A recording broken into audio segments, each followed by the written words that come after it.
He thought she'd never recover from the pain he gave her, but destiny had other plans. Tonight, under the golden chandeliers and flashing cameras, the woman he once broke now walked past him, glowing, powerful, untouchable. And when he saw her hand in another man's, the world he built began to collapse. Stay till the end, because not every love story ends with revenge, some end with regret that never fades. Subscribe to this channel for more stories that touch your soul. Under the glittering dome of Karachi's most elite gala, where diamonds caught the light like falling stars and champagne whispered promises in crystal flutes, Rayan Malik stood tall in his charcoal suit, the picture of calm success. But inside him, a storm brewed, an ache he couldn't name, a restlessness he couldn't quiet. It had been 3 years since his divorce from Anaya, 3 years since he'd walked away thinking he was too ambitious for love, too focused on his empire to be tied down by emotion. She had been soft where he was steel, emotional where he was logical, and back then, he thought softness was weakness. But tonight, when the crowd turned toward the grand staircase, when murmurs spread like wildfire and cameras pivoted in sync, he saw her, Anaya, draped in a midnight blue gown that shimmered like liquid moonlight. Her hair cascaded down in effortless waves, her eyes calm yet impossibly deep. And on her arm was a man, a face Rayan didn't recognize but instantly envied. The way the stranger leaned in, the quiet smile Anaya returned, it struck him like a blade wrapped in silk. For a moment, the gala faded, the music dimmed, and all Rayan could hear was the pounding of his own heart asking the same question: what have I done? He had left her for reasons that now sounded shallow, even cruel. You'll never understand my world, he'd said back then, voice cold as marble. You dream too small. He'd signed the papers, walked away, and never looked back, or so he thought. In truth, every boardroom echo, every night in his penthouse, had carried her ghost. But pride kept him silent, success became his armor, and when he saw her face on magazines beside her new husband, Ahil Rahman, the reclusive billionaire philanthropist, Rayan had told himself he didn't care. Yet tonight, seeing her alive in front of him, grace incarnate, he realized indifference was the greatest lie he'd ever told. The lights above seemed to dim when she passed, her presence consuming the room. She laughed softly at something Ahil whispered, and the sound shredded Rayan's composure. He moved toward her before logic could intervene. Anaya, he said, voice trembling just enough to betray the weight of her name on his tongue. She turned, startled but composed. For a second, recognition flickered, a ghost of old love, then something colder. Rayan, she replied evenly. It's been a long time. Ahil extended his hand politely. You must be Rayan Malik. I've heard much about you. That cordial tone burned more than insult. They exchanged small talk that felt like war, each word a weapon polished by years apart. Rayan's mind spun through memories. Her laughter when they painted their first apartment, her tears the night he'd chosen a business trip over their anniversary, the way she'd begged him once, just once, to listen.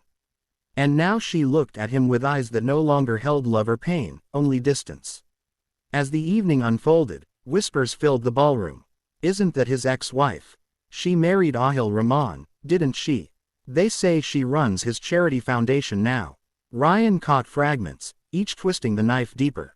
He watched Anaya glide through conversations like a queen, poised and respected.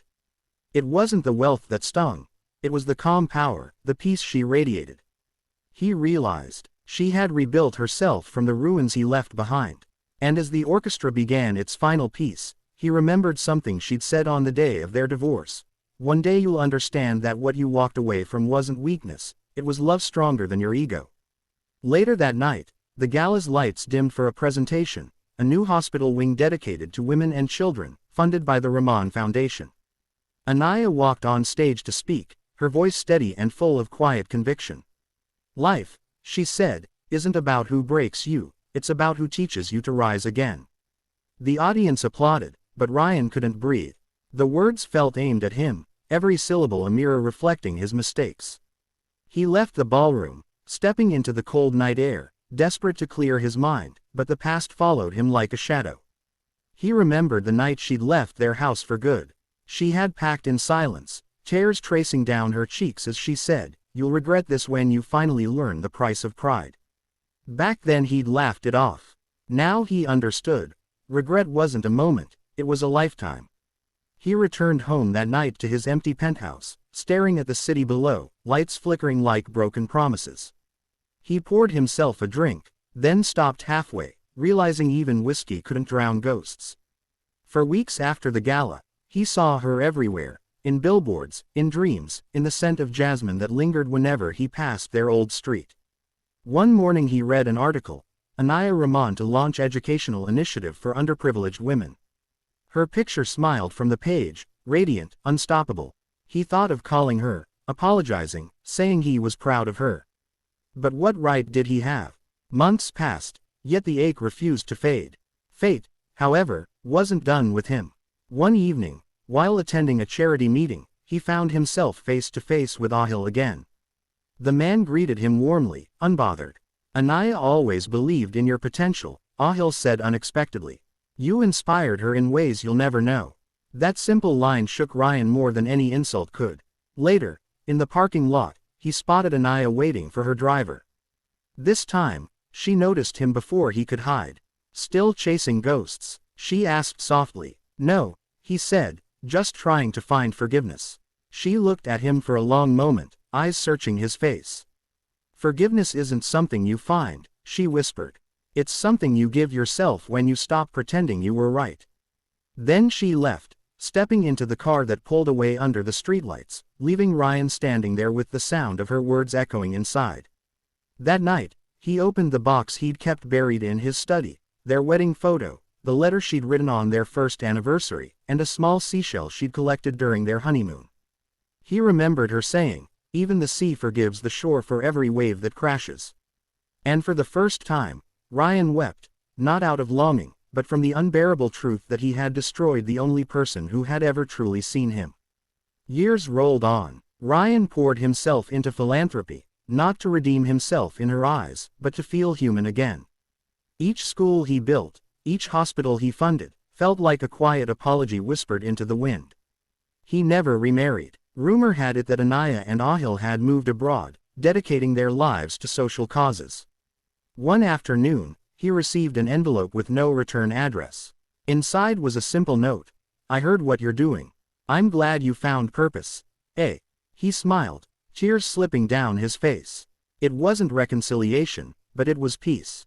Years later, when Rayan was invited to another gala, a memorial fundraiser in Ahil Rahman's honor, he attended out of respect. He hadn't seen Anaya in over a decade.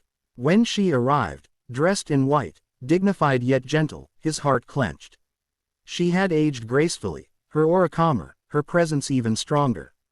She spoke briefly about loss, resilience, and love that transcends endings. When their eyes met across the hall, there was no anger left, no pain, just quiet understanding. After the event, she approached him. You kept your promise, she said softly. What promise? He asked. To become the man you were meant to be. He wanted to tell her he never stopped loving her, that his success had meant nothing without her, but he saw in her eyes that she had moved on, not to another man, but to a life where her peace no longer depended on his remorse. She smiled, extended her hand, and said, Goodbye, Rayan. As she walked away, he realized that closure wasn't dramatic, it was silent. It was knowing that the person you hurt found happiness despite you. Rayan stepped outside into the night, the city humming with life, the same city that had once witnessed his arrogance now witnessing his repentance. He looked up at the stars and whispered, You won. But deep down, he knew it wasn't a competition, she had simply healed, and he had finally learned.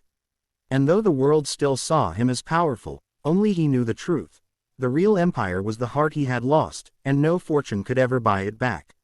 Years later, as he neared the end of his life, Rayan funded one last project, a foundation in Anaya's name, dedicated to empowering women to rebuild their lives after heartbreak. On the inauguration day, he looked at her portrait smiling from the banner and whispered, You taught me what love truly is. When he closed his eyes for the last time, the world called him a visionary, a success, a legacy, but his soul knew he was just a man who had once broken an angel and spent the rest of his days trying to earn forgiveness that could never be spoken aloud. Because sometimes, the most powerful revenge isn't revenge at all, it's becoming so whole that the person who shattered you no longer matters. And sometimes, regret is the cruelest punishment of all.